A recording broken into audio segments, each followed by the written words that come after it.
বেটা আজকে মানে গরম বুঝছো না অনেক ঠান্ডা লাগতেছে রে। হ্যাঁ ভাই। বাতাস আছে। হ্যাঁ এটা কি দেখলাম রে, দেখতো। ভাই একটা মায়া দেয়া যাইতেছে।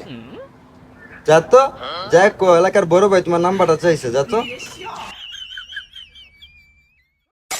মায়াটা তো অনেক সুন্দর দেয়া যাইতেছে। কি এর বড় বাইরে দিমু, আমি পড়াইলাম, যাই আমিই যাই। এই যে আপু একটু শুনেন তো। জি বলেন। আপনাকে না আমার অনেক ভালো লাগছে, আপনার সাথে কি টাঙ্কি মারা যাবে? হ্যাঁ, কি হ্যাংসাম একটা ছেলে, না বলা যাবে না, হ্যাঁ বলে দিই। হ্যাঁ ও কি করতেছে বুঝলাম না কোন নই। হ্যাঁ, আমার সাথে টাঙ্কি মারা যাবে। ছেলেটা খুব দুষ্টু, এবার কি বলে, লজ্জা লাগে না? দুষ্টু কোথাকার। তাহলে চলো টাঙ্কিটা মেরে আসি। তাই থাকেন আপনি। কি করতেছে বুঝলাম না কোন।